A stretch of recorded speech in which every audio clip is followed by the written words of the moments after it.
Salut à tous, c'est Mediabord, j'espère que vous allez bien, bienvenue dans une nouvelle vidéo. Et aujourd'hui, interview, je suis parti à la rencontre de Mathéo alias La Chaîne du Geek, on est chez lui, c'est super. Et donc, je le reçois. C'est un fond vert, non? Pour moi, c'est un fond vert ici. En fait, tu as refait mon décor chez toi, on est d'accord? Ouais, exactement. Non, mais c'est vraiment très bien réalisé comme fond vert. Franchement, je me suis fait chier et tout. Il y a des petits. T'as même acheté le même canapé, quoi. C'est vraiment bravo. Franchement, bravo à toi. Totalement dans le délire, quoi. Du coup, alors, Mathéo, est-ce que tu peux nous dire, pour les gens qui te regardent, qui te connaissent pas, parce qu'il y en a sûrement, qui es-tu, d'où viens-tu, qu'est-ce que tu fais, ta chaîne? Je m'appelle Mathéo, je parle d'actualité sur YouTube principalement, donc d'actualité cinéma, séries et jeux vidéo principalement, enfin la pop culture, donc à la fois Marvel, DC Comics, etc. C'est assez large de ce côté-là. Donc je parle d'actualité, mais également je suis sur les réseaux sociaux, sur Twitch aussi, je fais pas mal de jeux vidéo. Bref, j'ai plein de trucs qui tournent un petit peu autour de cette sphère geek. Et du coup, alors pour le coup, j'imagine que c'est une question qu'on te pose tout le temps, donc du coup tu y as peut-être déjà répondu, mais d'où te vient cette passion geek un peu? Alors c'est tellement la question ça où j'ai jamais de réponse. En fait, je sais pas à quel moment j'ai pas eu de déclic. Tu sais, il y a pas un moment où je me suis réveillé un matin en me disant ah là, je suis passionné par ça, tu vois. Je pense que c'est venu un peu naturellement. Quand t'étais gamin? Je pense que toujours, tu sais, dès le plus jeune âge, tu sais, j'ai maté des films, je me matais des séries, je jouais aux jeux vidéo avec mon père. Enfin, sûrement, tu sais, ça a dû aider que même si c'était pas de manière intensive où je jouais 45 heures par jour, je pense que, enfin déjà, c'est pas possible. Je pense que tout ça a fait que petit à petit, j'ai eu cette passion pour les différents univers, pour tout ça. Je pense que c'était plus progressif à mon avis que vraiment un jour où je me suis réveillé et là, j'ai découvert une passion. Il n'y a pas un élément pour moi qui a été déclencheur. Je pense que c'est plus que j'ai toujours été curieux de ça et que ça m'a toujours intéressé. Mais qu'est-ce qui te plaît en fait dans le truc en fait? C'est quoi? C'est le fait de consommer des films? C'est le fait de jouer aux jeux vidéo? C'est le fait de tout? La high-tech, ce genre de truc? Ou c'est vraiment genre un mix de tout vraiment? Ça dépend. Là, si on parle de la pop culture ou de la chaîne. Parce que par exemple, la chaîne, moi, ce qui me passionne le plus, c'est pas unique. Plus la pop culture d'abord. La pop culture, c'est, je sais pas, c'est ces univers qui nous font, tu sais, où on peut imaginer, on fait rêver, enfin genre. Il n'y a pas beaucoup de choses où on peut comme ça, il y a les lectures aussi, enfin tous ces trucs-là où c'est quand même fou de pouvoir changer d'horizon, découvrir de nouveaux trucs, que ce soit des horizons qu'on connaît mais avec des personnages improbables, genre à Marvel où ça se passe techniquement dans notre monde mais avec des persos qui n'existent pas, tu vois, ou aller dans le Seigneur des Anneaux et découvrir la Terre du Milieu, explorer la galaxie de Star Wars, enfin, je trouve que c'est génial de pouvoir découvrir des univers, des trucs comme ça. Moi c'est un truc que je trouve ça génial, quoi. C'est ce que je kiffe le plus d'ailleurs dans la pop culture, c'est découvrir des univers plus ou moins éloigné de nous, quoi. Tu peux faire absolument ce que tu veux et découvrir c'est fou, quoi. Ça fait rêver. Tu voyages en fait, tu voyages dans des horizons inconnus. Enfin, qui n'a jamais rêvé d'aller dans la galaxie Star Wars, tu vois? Enfin, en tout cas moi, oui. Et j'avoue que ouais, ça fait partie de ces trucs-là. Ouais. Quand t'es des gamins, tu te rappelles du premier film que t'as vu ou pas? Les films de quand j'étais gosse, mes films préférés, et quand je dis vraiment gosse, c'est Harry Potter, tu vois, par exemple. T'es né en quelle année? 97. Donc Harry Potter, t'avais 4 ans à peu près? Ouais. Et tu te rappelles quand t'étais gamin, le premier? Le premier, je l'ai pas vu au cinéma. J'ai vu le deuxième au cinéma. J'avais pas vu le premier au ciné. Ouais. Après, je crois que le premier est sorti très très tôt, enfin j'étais trop jeune. Le deuxième, je l'ai vu, je sais que c'est un de mes premiers films que j'ai vu au cinéma. Après, évidemment, je dis ça, mais je me rappelle pas avoir vu les Disney, mais j'ai dû les voir à l'époque, les Disney, tu vois. Mais j'ai pas de souvenir. J'avoue que j'ai vraiment, ça c'est une question qui revient souvent, le premier film, mais je sais pas comment les gens arrivent à s'en rappeler, quoi, parce que c'est impossible, quoi. Donc du coup, si tu te rappelles pas du premier film que tu as vu au cinéma, j'imagine que tu te rappelles pas non plus du premier jeu vidéo, de ces trucs-là, quoi. Je me rappelle de ma première console. C'était une Game Boy, avant même la Color. La première Game Boy. La Pocket, la jaune? Non, pas la jaune, non, justement, la grise. Tu sais, le mastodonte, là, le truc qui était super épais. Parce qu'il y a eu ça, et après il y a eu la Game Boy Color qui était jaune aussi. Moi j'avais une qui était à moitié transparente, violette. Je l'ai plus, ça je suis dégoûté parce qu'en vrai, même si elle marchait plus. Donc j'ai eu la Game Boy, j'ai eu la Game Boy Color du coup, qui étaient les mêmes jeux, mais on les avait avec la couleur, du coup, il me semble. Sinon, après, niveau première console, on va dire de salon, j'ai eu la PlayStation 1. C'est assez tard au final, hein. J'ai pas eu tout ce qui était les premières consoles de Nintendo, etc. J'avoue que je suis passé à côté de ça. J'ai eu la PlayStation 1, ça pour le coup, je l'avais poncé. Lara Croft, enfin, c'était Tomb Raider, les deux premiers, c'était la folie. Crash Bandicoot, Spyro, ça fait partie de mes listes, de mes jeux préférés. J'ai pas encore testé le dernier Crash, mais j'avoue que ça fait partie de mes jeux, vraiment je les ai poncés. Après j'ai eu la Xbox originale, ouais j'ai fait un peu dans le désordre, hein. Xbox originale. T'as fait le live? T'as connu? Le live, j'avais pas l'internet à l'époque. Enfin j'avais internet mais c'était pas à ce point-là. On payait la connexion à une époque, hein. Maintenant on est en illimité, mais on se rappelle une époque pas si lointaine où on payait en fonction de ce qu'on consommait, hein. C'était un vrai délire. Hein. Et alors du coup, quand t'étais gamin, qu'est-ce que tu voulais faire? En fait, quasiment tous les mois, je changeais. J'ai toujours été quelqu'un de très curieux, en fait. Ouais. Tu vois, durant un jour, je voulais être détective et je me mettais à fond dans le truc. À un moment, je voulais être veto. Après, ça fait quand même quelques années, sur la fin, c'était vraiment, je sentais que je voulais travailler dans le domaine des médias ou en tout cas du divertissement de manière générale. Mais c'est vrai que ouais, j'ai toujours été très curieux et j'adorais découvrir différentes choses. Moi, je je suis très curieux même de trucs qui sont rien à voir avec moi, tu vois. Genre par exemple j'ai travaillé, ça c'était bien plus tard, hein, c'était pendant mes études, j'ai travaillé à Carrefour, tu vois, placement de produits, pensez à envoyer le chèque, pas du tout. Direct. Mais non, du coup je travaillais à Carrefour, tu vois, et je regrette pas du tout, parce qu'en fait j'ai appris plein de trucs et tout, tu vois, j'ai rencontré plein de gens que j'aurais jamais sûrement rencontré, enfin j'aurais jamais rencontré autrement, tu vois, parce que mine de rien, bah, quand tu es dans un domaine, finalement tu rencontres pas beaucoup de gens de domaines assez différents, tu vois, surtout les médias où on est quand même un petit cercle finalement assez petit, et du coup je kiffe de ouf, enfin je suis vraiment content de l'avoir fait et je regrette pas parce que j'ai appris plein de trucs. Moi je suis vraiment curieux, j'adore des trucs qui n'ont rien à voir avec moi, quoi. Parce Qui que me je sais passionnent que pas. tu as fait une école de journalisme. Ouais, Est-ce que c'est quelque chose que tu es content d'avoir fait honnêtement maintenant ou pas? oui. Mais c'est quelque chose que tu veux pas faire. Enfin, c'est à peu près ce que tu fais maintenant, mais Non, sauf que c'est tu pas. fais pas dans un. Donc, je regrette pas avoir fait cette école. Je pourrais pas te dire exactement ce qu'elle m'a appris, mais déjà, je pense qu'elle m'a quand même appris ma passion pour l'actu. Parce qu'en fait, j'étais beaucoup. Je pense que c'était toujours été un peu le cas, mais ça m'a un peu confirmé que j'adorais ça en fait. Que j'adorais l'actu plus que limite le cinéma et tout. J'adore en fait le fait de voir que les choses bougent. Tu sais, tu te réveilles, enfin, tu te couches et le lendemain, tu te rends compte qu'il y a eu des reports, que tout a bougé. Et moi, ça me fascine. Tu vois, le matin, la vérité, ça peut paraître bête, mais quand il y a un report, j'ai le smile. Mais pas parce que je suis content que le film soit reporté, mais parce que les choses bougent en fait. Tu vois, genre, il y a un truc, enfin, je trouve ça fou de. En fait, t'es jamais certain qu'il y a un truc. Le lendemain, t'as une news, t'apprends que cet acteur a rejoint le film. Enfin, moi, je trouve ça fou, même quand c'est de mauvaises nouvelles. Je suis à la fois heureux parce qu'il y a une certaine actu, quoi. Même si évidemment, après, je suis un peu dégoûté d'attendre. C'est des trucs que tu as appris grâce à ton école ou grâce à ta Je pense que ça a licence? été un déclic. Ou est-ce Après que mon c'est école, c'est là où j'ai ma licence. Hein. J'ai eu un bachelor. C'est T'as eu une un école en bachelor? bachelor. Pas Ouais. une licence? Non, c'est considéré comme un bachelor. Après, c'est l'équivalent de la licence. Hein, c'est 3 ans. Ouais. Mais c'est considéré comme un bachelor. Mais tu voulais faire des études de ciné, non? J'avais beaucoup, justement, en fait, avant ça, quand j'étais au lycée, j'hésitais justement parce que j'étais passionné par les deux, mais je savais pas vraiment. Mes chats s'amusent, c'est possible qu'on en voit passer. J'étais vraiment passionné par le cinéma, mais je savais pas vraiment ce qui m'intéressait le plus dans le cinéma. Parce que c'était le fait d'être devant la caméra ou d'être derrière, tu vois. Ou enfin, quand je dis derrière, c'était dans le sens plus. Un réalisateur? Ouais, est-ce que c'était ça, ou est-ce que c'était être devant la caméra, ou est-ce que c'était carrément de travailler dans l'industrie du cinéma, parce que finalement le journalisme fait partie de l'industrie du cinéma. Quand on parle de cinéma, on joue là-dedans. Enfin, on a un certain on fait avancer le truc, quoi. Ça, j'avoue que je ne savais pas trop à l'époque, et en fait j'ai passé un concours du coup pour rejoindre une école de cinéma, et en rencontrant les gens qui avaient dans l'école, c'est là où je me suis dit c'est pas ce que je veux faire. Pourquoi les gens ils étaient genre hautains? Non, ça, non, ou... même pas. Alors non, bah, certains oui, mais ça c'est dans tous les domaines, hein, même en journalisme il y en a plein. Mais c'est plus qu'en fait j'étais en mode j'ai discuté avec eux et je me suis rendu compte que c'était ce que j'allais peut-être faire, c'est pas ce que je voulais, c'est pas ça. Moi je m'étais plus Tu t'étais idéalisé le truc. En fait, non, c'est juste que je savais pas en fait quand je sors du collège, tu sais, je savais pas où tu rentres, tu vois, tu découvres un truc, tu sais pas ce qu'on va faire, et en fait je me suis rendu compte que c'était pas ce qui m'intéressait le plus, que moi c'était pas forcément la technique du cinéma, etc., mais plus parler de l'actualité, etc. T'as fait un stage, un truc? Non.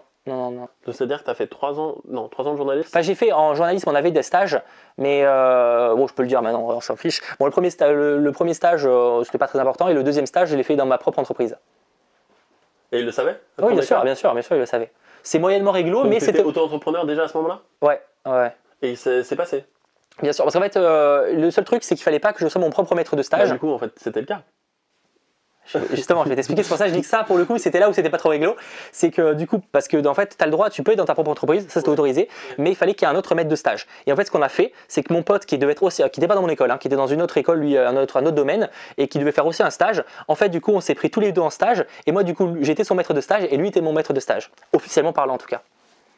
D'accord, ok. Ah oui, d'accord, ok. Vous avez magouillé. Je peux le raconter, truc, ça fait 4 ans maintenant, je risque pas grand chose, mais. T'as magouillé le truc, quoi. C'est pas vraiment magouillé, mais juste voilà, on a un peu grugé le système, quoi. Et en vrai, c'était pas plus mal parce que, objectivement, j'aurais pu faire un stage ailleurs, mais en fait, j'aurais jamais fait un stage dans un domaine qui m'intéressait.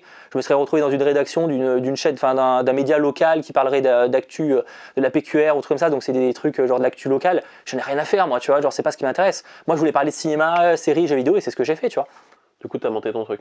Ouais. Et d'ailleurs, ça a été bien parce que c'est là où la chaîne a commencé, où j'ai compris un petit peu où je voulais aller avec la chaîne, même si c'est pas là où ça a vraiment marché. T'as fait animateur radio? J'ai commencé donc en fait à la radio, c'était à la fin du collège. Ouais.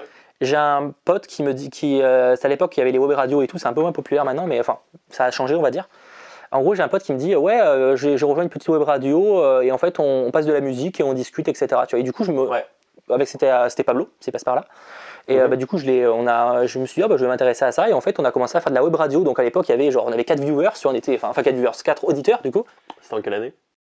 C'était fin collège, je sais pas, moi, 2014, 2015, j'avais aucune idée. Je sais plus. Ça fait C'était quelques quand même tard, parce que les web radios, ça arrivait genre en 2007, 2008 ou En vrai, 2005. non, en vrai, c'est plus vieux, je crois que c'était 2012, 2000, ouais, c'est plutôt 2012, 2013. Ouais, parce qu'il y a une espèce d'expansion des web radios à un moment donné. Bah, 2012, 2013, je trouve que c'est un moment où ça commençait vraiment à Ouais. un peu exploser. Et du coup, je rejoins, c'était une radio, enfin, on faisait trois auditeurs, c'était, tu sais, on est trois mecs, tu sais, qui sortent de nulle part, on passait des musiques, on s'éclatait et tout. Et petit à petit, un jour, on a créé notre propre web radio, donc là, ça Comment commençait à être... Ça s'appelait comment? C'était Hit Connection Radio à l'époque, pire nom ever. T'as pas des génériques, des trucs? Bien sûr, j'ai tout ce qu'il faut, mais ça sortira pas. Je peux pas. Ça, non, je le garde pour un jour parce que je me dis que ça pourra servir. On a encore plein de saves avec mon pote. D'ailleurs, on en discutait encore il y a quelques jours. On a même des extraits de l'audio à l'époque. Je peux pas les montrer pour l'instant parce que je préfère les garder pour un jour en mode ce sera la révélation, tu vois. Mais du coup, on a lancé une radio et tout, et en vrai, ça marchait bien. On avait des records à 100 auditeurs. Surtout qu'à l'époque, YouTube, c'était pas encore aussi développé il y avait que les gros YouTubeurs. Tu vois, à l'époque, t'avais rarement des petits YouTubeurs.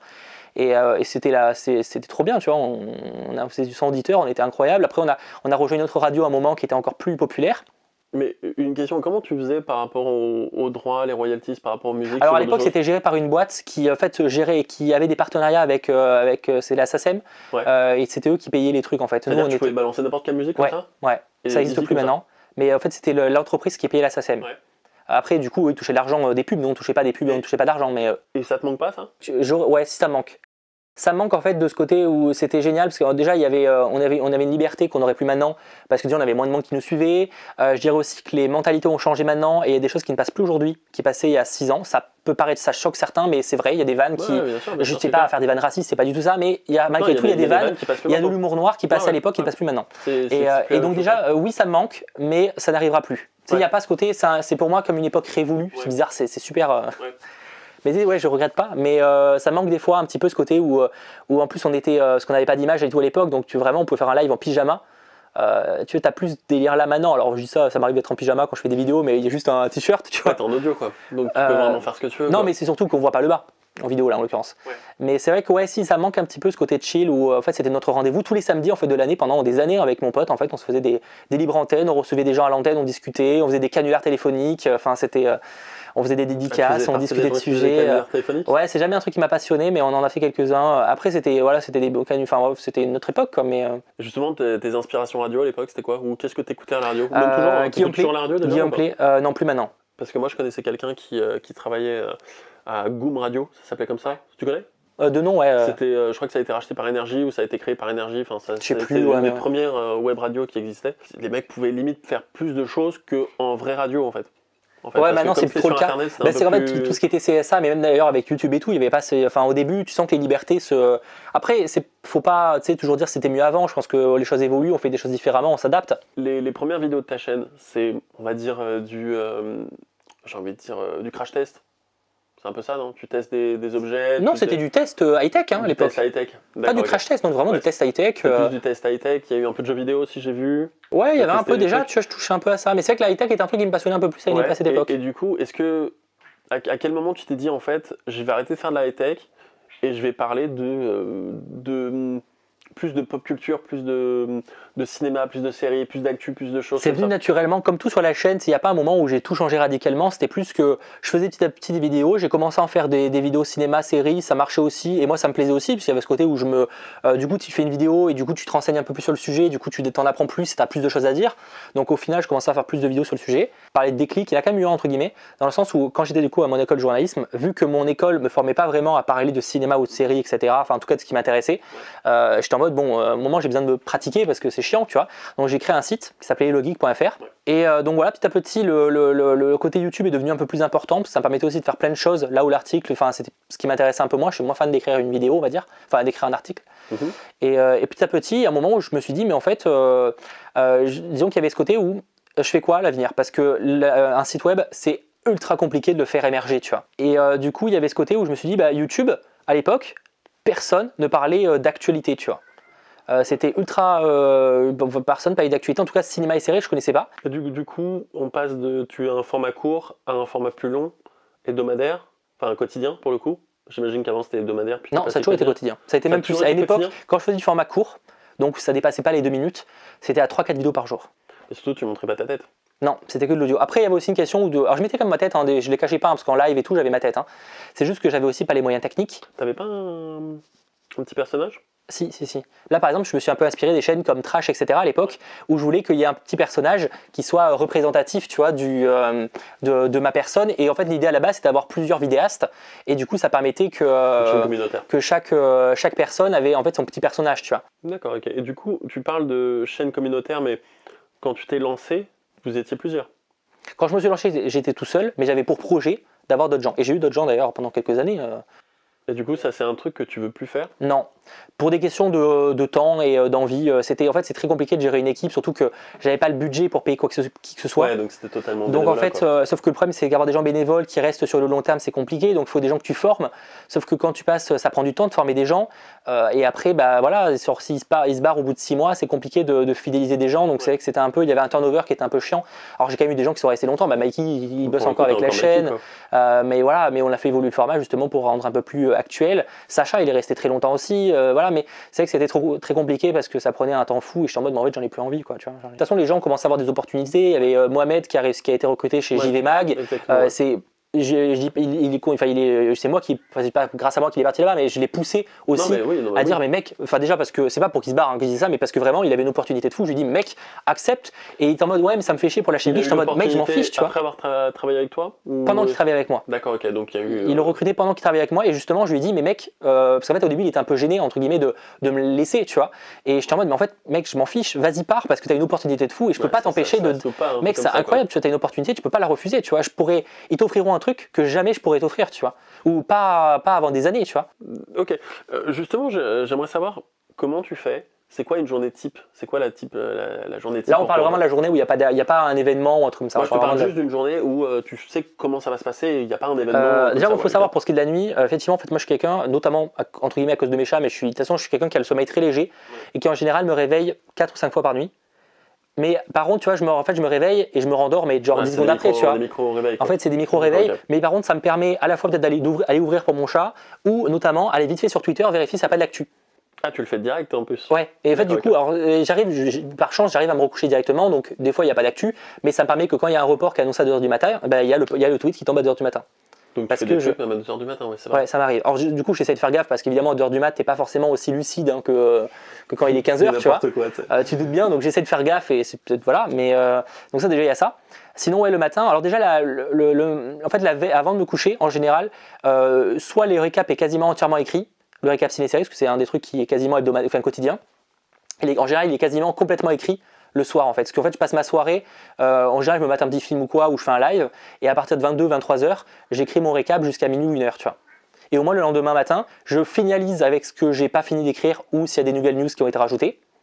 Et en général, vers 8h, 8h30, je tourne le récap. Et le truc qui t'emmerde le plus? Le montage. Vraiment? Ouais, c'est un truc qui m'a pas mal, j'ai beaucoup kiffé au début, mais là ça commence un peu à me saouler. Bah, c'est répétitif quoi. Ouais, c'est pas le truc que je prends le plus de plaisir.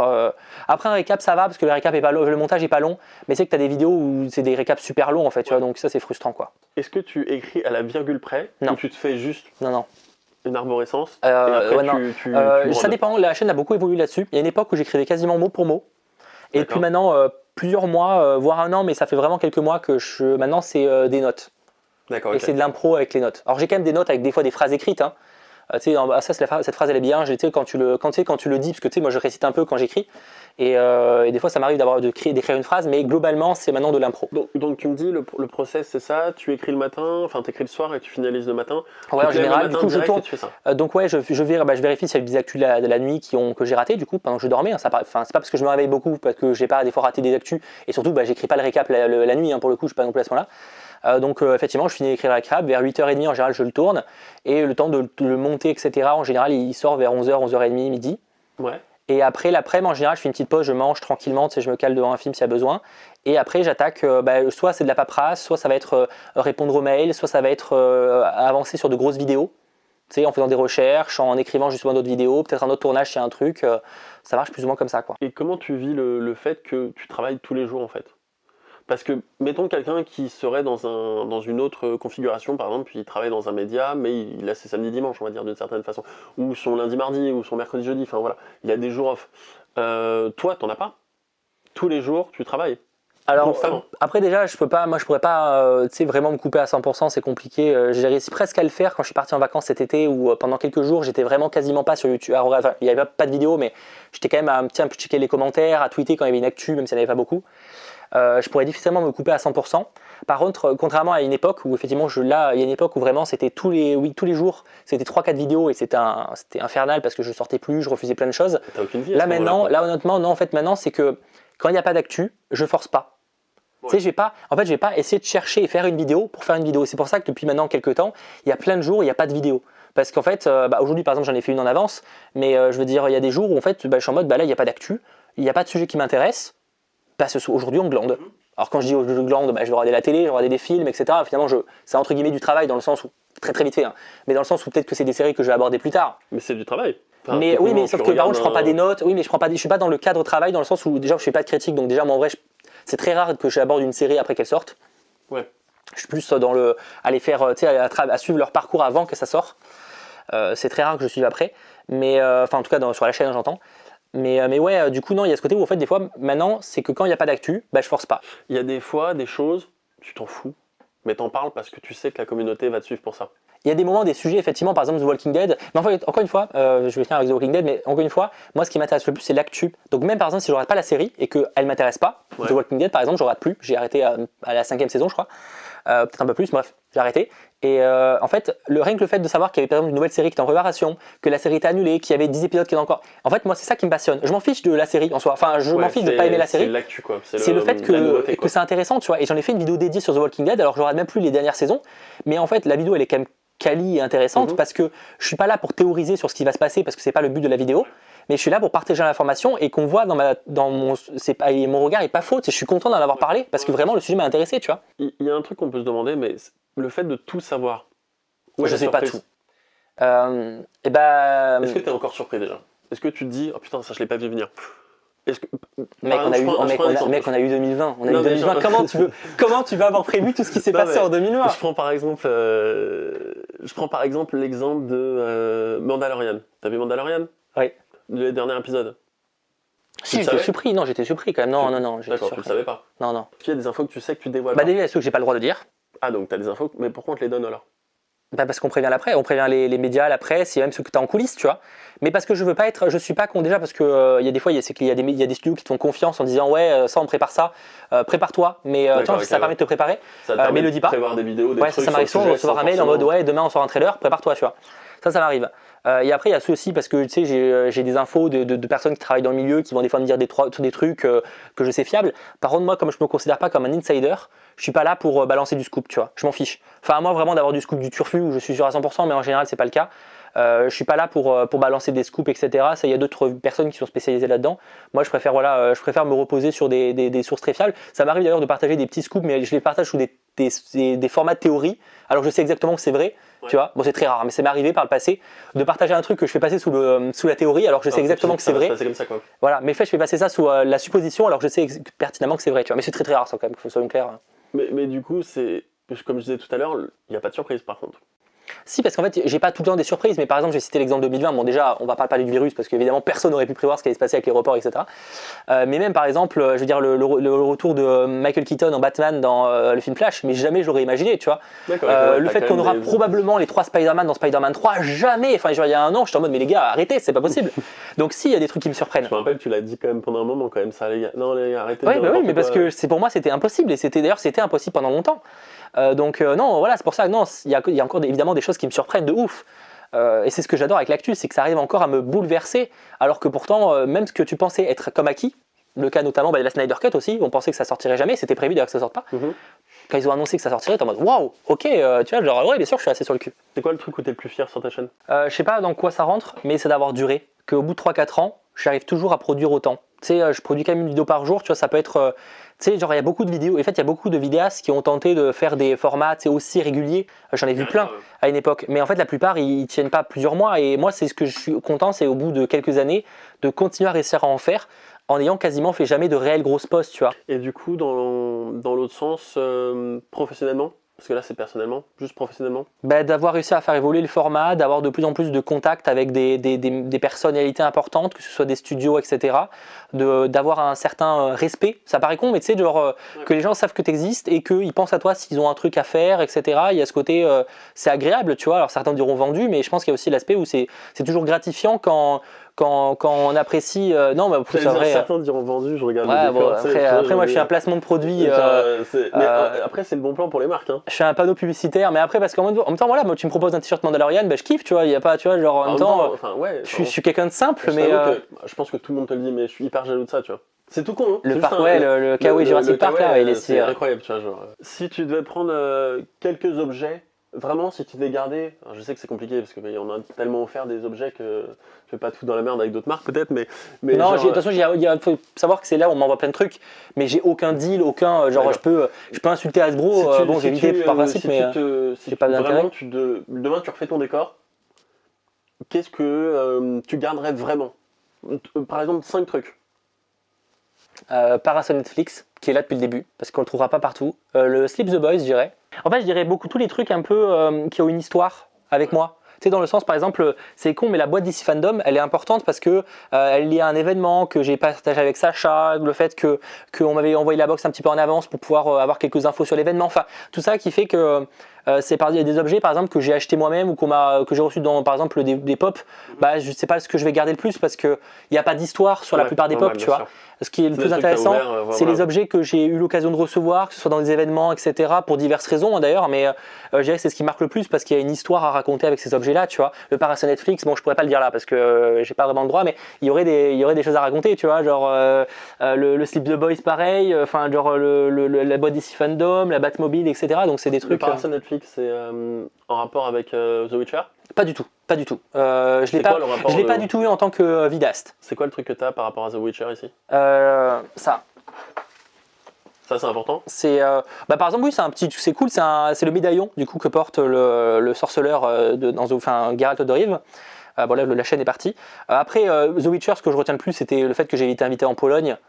C'était la première fois où j'ai été invité parce que j'ai déjà été invité pour des événements en avant-première dans une salle de cinéma à Paris, ça je l'ai fait plein de fois, mais c'est vrai qu'être invité à l'étranger pendant plusieurs jours où on va aller, c'est génial, surtout moi je suis pas quelqu'un qui a beaucoup voyagé dans ma vie. C'est quoi le truc le plus cool que tu retiens de ta chaîne YouTube? C'est d'avoir eu ma team que j'ai actuellement, et quand je dis ma team, ils travaillent pas du tout pour moi, mais c'est ma team de potes qui est limite ma famille maintenant, mon crew, de Landry, Sacha, Mikey, Momo, où on se parle constamment, où on est maintenant pas loin d'une famille, une famille d'amis, enfin on est très proches, et d'avoir réussi à créer ça, j'avoue que je suis fier parce que encore une fois je suis quelqu'un de très solitaire, tu vois. Ouais, surtout que ça a été créé de manière très innocente dans le sens où, alors Mikey c'est un cas un peu particulier, même Sacha parce que techniquement ils ont travaillé pour la chaîne. Enfin, Mikey travaille toujours un peu entre guillemets pour la chaîne, mais c'était que en fait on a pris du temps en fait avant d'apparaître ensemble dans des mêmes vidéos, dans les mêmes lives plutôt. Genre Landry, on a discuté pendant des années en fait avant de réellement commencer à faire un live ensemble. Il y a ce côté très innocent. De quoi? Ça fait longtemps que tu le connais? Ça va faire quasiment 2 ans maintenant. Et après, petit à petit, on avait eu l'occasion d'échanger sur Instagram, etc. Au final, un jour, j'ai proposé de venir dans un événement que j'étais sur Paris. Il est venu, enfin, un événement, j'allais voir un film, hein, tout simplement. Ouais. Et en fait, petit à petit, les choses se sont créées comme ça. C'est venu très naturellement et ça s'est fait sur le long terme. Et du coup, ça a créé quelque chose d'assez vrai, quoi.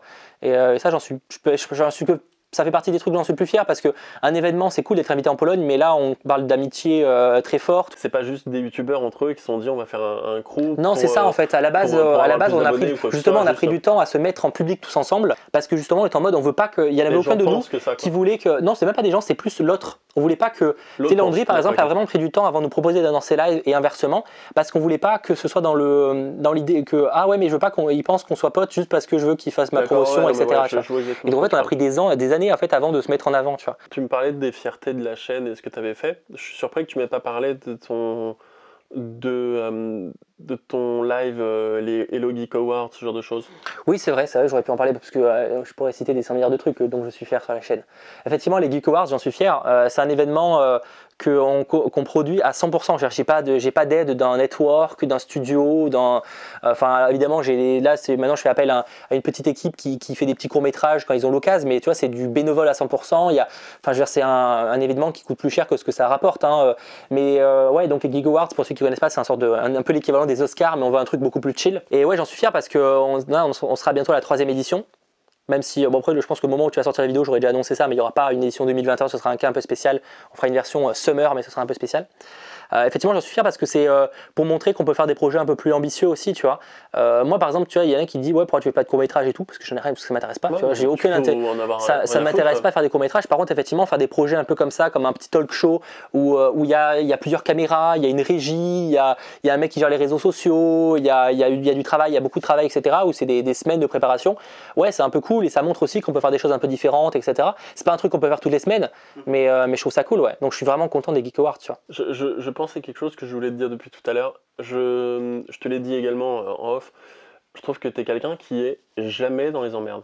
En fait, enfin, genre, t'es extérieur à tout ce qui se passe sur YouTube, tous les dramas, tous les problèmes, ce genre de choses. Est-ce que pour toi c'est important? Est-ce que de base, ça t'intéresse pas et juste tu t'en fous? Ou est-ce que tu te forces aussi à ne pas être en contact d'emmerde, dans le sens où tu veux pas être associé à des gens qui pourraient t'apporter quelque chose de négatif par rapport à ta chaîne, par rapport à toi, par rapport à autre chose? Déjà, je pense que d'état d'esprit, même sans parler de chaîne, je suis quelqu'un qui est très chill. Ça veut pas dire que je suis pas sérieux, c'est-à-dire que je sais être sérieux quand il y a besoin de faire le travail bien aussi, de manière qualitative, etc.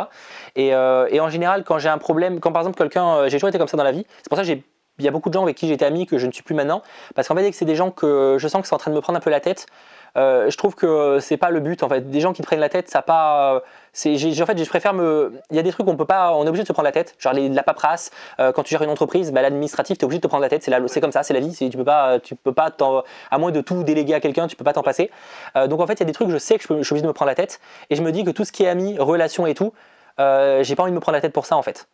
Je peux les virer si ça dérange. Non, t'inquiète pas, j'adore les chats, mais ils sont vraiment en mode genre salut quoi. Ah oui, non, ils s'en fichent, les vidéos. Amicaux, quoi. Et donc je suis vraiment, ouais, en fait, je suis quelqu'un de très détente et je veux pas me prendre la tête, en fait, je préfère me prendre la tête pour les bonnes choses et tout ce qui est amis, tout ce qui est relations, oula, je suis pas pour ça, juste j'évite.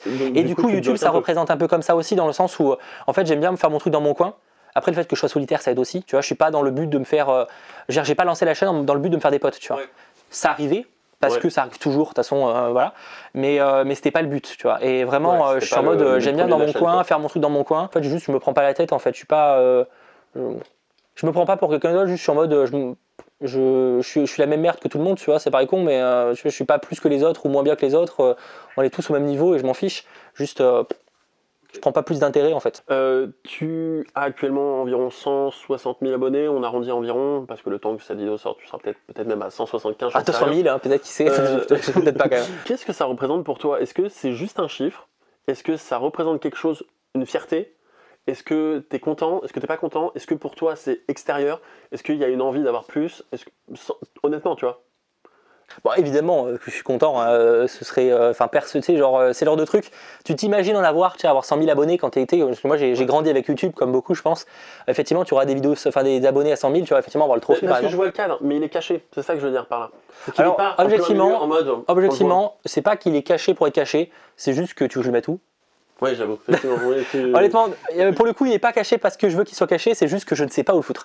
Et que en fait, en vrai, en caméra, je trouve que ça rend pas très bien et que je préfère avoir un cadre The Mandalorian, tu vois, qu'avoir ça. C'est plus pour ça en fait. C'est pas, il n'est pas caché pour être caché. Après, j'avoue que j'ai toujours un peu du mal à réaliser parce que ça reste un chiffre, tu vois. Et ça fait voilà. À peu près 2 fois le Stade de France. Et quand tu dis, regarde, réfléchis comme ça. C'est si peu, ouais, le Stade de France. Le Stade de France. Ah, ok. Donc en fait, tu prends le Stade de France et un autre Stade de France. Les deux, pareil. Bah ça, c'est ta chaîne. Ils sont abonnés à toi. Ça te fait pas bizarre quand ils pensent? Et surtout, si, dit comme ça, c'est comme si tu avais cet énorme stade et tu es tout seul au milieu et que tu leur parles. Ah, je me chierais dessus, par contre. Soyons clairs, je serais vraiment pas bien. Est-ce que ça te fait pas peur T'as pas 15 millions d'abonnés comme des mecs comme Il y a Squeezie, le côté écran, mais il y a le côté écran, ouais. Parce qu'en vrai, par exemple, tu vois, je suis très pas si stressé ça que par exemple qu'être devant un live où il y aurait 20 000 personnes, tu vois. Ah ouais. J'ai déjà fait des lives, alors pas 20 000, mais par contre j'ai déjà fait des lives où il y avait 5-6 000 personnes, je crois que ça fait partie de mes records. Ça te stresse pas? Alors, Au début simultané. peut-être? Alors, moi, je suis toujours stressé avant live, mais ça, c'est qu'importe le nombre de viewers. Je suis pas ultra stressé de ça parce qu'il y a ce côté où c'est un écran. J'ai pas ce stress. Après, il faut aussi comprendre en compte que ça fait quelques années, du coup, avec la radio notamment, où j'avais quand même des centaines, voire des milliers d'auditeurs à une époque, tu vois. Donc, en fait, j'ai toujours été, enfin, toujours, ça fait quelques années où j'ai l'habitude de parler à du public que je ne vois pas. T'as pas peur, tu sais, même juste de se dire que parmi ces 150 000 personnes, il y a peut-être des frappadingues, tu vois, juste ce truc-là. Ouais, non, j'y pense pas tant que ça, en vérité. J'ai eu de la chance pour l'instant. Mais par contre, effectivement, tu prends des mesures, c'est-à-dire que tu fais quand même de plus en plus gaffe. Il y a des trucs que je faisais il y a quelques années où maintenant je fais un peu plus gaffe quand je filme mon extérieur, tu vois, ou quand je filme mon. Je prends un exemple pour moi personnellement, il n'y a pas très longtemps, j'ai filmé un truc qui m'arrivait dans ma rue, tu vois. Il y avait une embrouille, la police, voilà, ce genre de choses et tout. Sauf que sur ma story Instagram, il y a ma rue. Clairement, on voit ma rue. Et j'ai déjà dit dans des vidéos où est-ce que j'habitais à peu près, tu vois. Quelqu'un de malsain ou mal intentionné aurait pu me ça chercher maintenant, la merde, tu vois, c'est ce que j'aurais fait, c'est ce que je faisais il y a 2-3 ans, Ouais. que je ne ferai plus maintenant, tu vois. Maintenant, je suis ultra vigilant et si je devais filmer un vlog près de chez moi, j'attendrais d'être à 6 rues de chez moi Ouais. pour avoir une story, tu vois. Pour pas que les mecs te retrouvent. Parce que, ou alors qu'il y en a des comme ça, quoi. Voilà, parce que, ou alors ça serait vraiment un truc ultra près, vraiment juste genre pour que vraiment, à moins que tu habites ici, tu connaisses pas. Ok, du coup, à partir de maintenant, je vais te poser une série de mots, ok? Et tu devras me dire si ça te rappelle quelque chose, ça te fait penser à quelque chose. D'accord, faut que je parle de mon intimité perso Là, c'est full intimité. quand j'avais ouais. 3 ans, quoi. Ok, je vois. Exactement, là, c'est en mode psy, qu'est-ce que ça vous rappelle D'accord. Est-ce que c'est un Ah bah là, je papillon vois un Est-ce que éléphant, c'est là, un clairement, voilà. kangourou C'est ça. Ok. Si je te dis, faut faire simple pour l'instant, Marvel. Univers, enfin, je sais pas, c'est bizarre, non, mais les côtés riches, l'univers, il y a tellement de trucs, c'est quand même fou. Genre Marvel, je pense que c'est impossible de tout savoir, tu vois, c'est incroyable. Genre, Et t'es plus comics ou film? film, j'ai quelques comics, mais je suis pas. Qui sont où là, tes comics par exemple? J'en ai quelques-uns ici, Ouais. un peu partout en vrai. Mais en fait, les comics sont assez récents. La plupart, je les lisais en bibliothèque, ce genre de choses. Mon père aussi avait beaucoup de comics, donc je l'ai eu comme ça, tu vois. Star Wars? Pour l'instant, je reste simple. En vrai, je reprends le même terme univers, mais c'est un des univers qui me fait tellement le plus rêver, quoi. Genre Ouais. Star Wars, on reproche ce qu'on veut à Disney, etc. Mais à la fois, je suis content qu'ils les aient rachetés parce qu'ils ont réussi à refaire vivre une passion que j'avais pour le truc, à réanimer aussi la passion qu'avait beaucoup pour cet univers-là. Donc même si la postologie est ce qu'elle est, je suis pas le plus grand fan des films. Enfin, disons qu'il y a tellement de potentiel. Ouais. Je trouve que c'est pas ouf par rapport à ce qui s'est fait. Mais par contre, je suis content parce que ça a pu réanimer un peu cette passion pour l'univers, etc. Et je trouve que c'est cool parce que maintenant, on a plus de produits dérivés, ça a repoussé aussi la création de BD, de comics, romans, etc. Donc en fait, c'est ce qui me fait kiffer, c'est que T'es plus Mandalorian? je suis content du Mandalorian, mais en vrai, j'ai même les films Star Wars, je les ai bien aimés. C'est juste que je trouve qu'il y avait tellement mieux à faire, quoi. Si je te dis King Kong. Peter Jackson, j'avais adoré son film. Donc t'es plus King Kong que Kong? Ah, Kong Skull Island, je l'ai pas trouvé horriblement mauvais, mais bon, celui de Peter Jackson était quand même incroyable, je trouve. Ouais, non, franchement, ouais, j'ai pas grand chose à dire dessus. T'as vu l'original ou pas du tout? Je crois, mais j'en ai plus aucun souvenir. Tony Stark. Ah, j'en ai aucune idée. Parce que là, les premiers mots qui me viennent, c'est riche, milliardaire et tout, mais Parce que, c'est parce que c'est je perso, sais quoi. que tu préfères Tony Stark que Captain America. Ouais, mais parce qu'il y a un certain bagou. Captain America, c'est le fait d'être droit, la justice. Tony Stark, c'est ce côté un peu extravagant, un peu, tu vois, genre, c'est un personnage très intéressant aussi, tu vois. Captain America, c'est même s'ils ont réussi ils ont quand même bossé pour le rendre un peu plus complexe, ça reste un perso un peu qui est la représentation de la justice et du droit, de tout ça. Et là où c'est que Tony Stark, c'est un personnage qui fait ses propres choix, qui fait les mauvais choix même souvent. Enfin, je sais pas, il me passionne plus, quoi. Robert Downey Jr. en même temps, il a un charisme qui est incroyable. Bon, Chris Evans aussi, mais Donc pas d'autres acteurs pour incarner Iron Man, quoi. Je suis pas de la team on verra jamais d'autres acteurs. Après, je pense que il y a pas d'intérêt pour l'instant. Christopher Nolan. Surtout Christopher Nolan et je dirais plutôt Inception. Ah, un de mes films préférés. Pourquoi? Tu vois, genre, on en a pas parlé justement un petit peu avant. On parlait de moments qui a marqué. J'avais pas de moment où ma pop culture a marqué, mais Inception est un des films où à la fin, en sortant de la salle, je me suis dit, ah ouais, Tu sais, genre, c'est con, mais il y a pas, c'est rare les films où vraiment quand tu sors de la salle, surtout quand t'es jeune, où vraiment il y a un côté où tu vois, ah ouais, tu vois, je sais pas, ça m'a fait vraiment ultra réfléchir plus que ce que j'avais vu jusqu'à présent, tu vois. Je suis pas une connaissance cinéphile, surtout à l'époque, surtout jeune, incroyable, tu vois, j'ai pas vu 100 milliards de films, et je me rappelle vraiment de cette séance-là, tu vois. Et tu l'as vécu spécialement, quoi, elle était différente. Ouais, ça m'a marqué, parce qu'en fait, il y avait des gens avec moi qui n'avaient rien compris au film, et moi j'avais compris, et en fait, il y avait ce côté où j'étais en mode, ah mais attends, je trouvais ça super intéressant, et alors du coup, il y a ça qui. Et genre, j'avais vraiment kiffé, et c'est ce qui m'a un peu créé c'est vraiment, j'ai beaucoup aimé Nolan, du coup, bah, après, j'ai vu, enfin, je crois que j'avais vu avant peut-être les Dark Knight, forcément, enfin, la trilogie Batman, qui est une de mes trilogies préférées. Interstellar qui ces derniers temps passe peut-être un peu devant Inception. Je suis en train de demander si je préfère pas, tu vois. Je l'ai revu à la sortie du confinement, je sais pas si toi tu l'as revu aussi. Au cinéma, oh c'était un kiff. Je l'ai revu en IMAX à la sortie. Pas en IMAX moi, mais putain le cinéma avec le son, en plus c'est un de mes premiers, je crois que c'était le premier film que j'ai revu après le confinement. C'est exactement pareil, c'est les premiers films que je suis allé voir et une claque. Ah c'est le moment où t'as la station qui tourne avec la musique à fond. Ah et non, tout, ouais, je suis ressorti de la salle, j'étais en mode, ah, enfin je me rappelle la première note qu'on entendait dans le film et j'ai regardé mon père avec qui j'étais, j'étais en mode, ah ouais, ça fait du bien de retourner au cinéma. Franchement, ouais, c'est grave cool. Tu vois, genre, parce que vraiment d'un coup, ça explose et t'es content. Gros film pour reprendre la salle, je suis totalement d'accord. Sacha bah, une très bonne rencontre, une des meilleures rencontres par rapport à la chaîne, quoi, parce que c'était un mec, je suis très content aussi parce qu'on s'est fait grandir, c'est bizarre dit comme ça, mais je veux dire, il a rejoint la chaîne, non mais il a rejoint la chaîne, tu sais, c'était un lycéen qui savait pas trop ce qu'il voulait faire de sa vie, tu vois. Et maintenant, alors je sais pas, peut-être qu'il changera, peut-être que j'espère d'ailleurs que sa vie évoluera aussi, qu'il aura peut-être envie d'autre chose plus tard. Il a quoi maintenant, 18-19 ans Ouais, maintenant il a, ouais, peut-être, je sais pas s'il a eu 19 ans bientôt en tout cas. Il m'a beaucoup appris avec une certaine innocence aussi quand il découvre le milieu, tu sais, il connaissait rien du tout à ce domaine-là quand il a débarqué, donc je suis très content aussi. Et peut-être que je me dis que d'une certaine manière, il a aussi comment dire, j'ai aidé à qu'il sache un peu ce qu'il veut faire maintenant, tu vois, donc je suis assez content. Il y a ce côté, il y avait même un côté un peu mentor à une certaine époque, plus maintenant, tu vois, mais à une époque il y avait cet aspect-là, donc je suis très content. C'est une amitié qui a été très bénéfique et qui continue, donc c'est très cool. Brooklyn Nine-Nine. Bah, une de mes sitcoms préférées que j'ai découvert très récemment. En fait, c'est fou parce que j'ai découvert plein de sitcoms super récemment. Après Brooklyn Nine-Nine, c'était en 2019, mais en 2020 j'ai découvert Community. Tu kiffes? J'ai kiffé ma race. Alors c'est tellement décevant sur la fin, mais ça c'est une autre histoire. Mais ouais, j'ai découvert plein de sitcoms. Moi, de toute façon, mes sitcoms préférés, Brooklyn Nine-Nine, New Girl, Community, pas forcément dans cet ordre-là d'ailleurs. Et après, il y a Simpson et Futurama, mais c'est pas vraiment des sitcoms, c'est un peu spécial. Donc t'as bien New Girl? Ouais, j'adore New Girl. Ouais, putain, moi j'avais l'impression que c'était vraiment une série. À chaque fois, tu sais, ça fait un peu série de meufs ou quoi que ce soit. Mais en fait, le problème, c'est qu'ils appellent ça New Girl, donc on a un peu l'impression que c'est centré sur les filles, alors qu'en vrai, c'est centré sur la coloc. Trois mecs, c'est vraiment une coloc, quoi. C'est la coloc, et en vrai, c'est autant. Enfin, n'importe qui peut kiffer. Moi, je kiffe de ouf, tu vois. Si je te dis nature. J'en profite pas assez. C'est con comme réponse, mais je dirais que j'aimerais en vrai profiter plus de lieux nature, enfin tu sais, de faire plus de sorties où vraiment on part au fin fond de la nature, et c'est vrai que je le fais pas assez.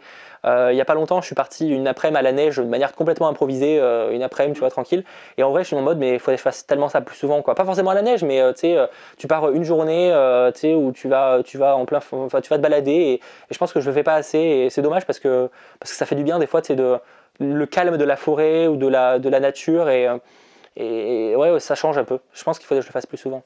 2020. Je dirais l'année de toutes les surprises. Pas forcément dans le bon sens, hein, mais il y a eu plein de trucs très surprenants en 2020. Ça a été une année, disons que je m'attendais que ce soit une année calme. Je parlais en termes de sorties ciné, etc.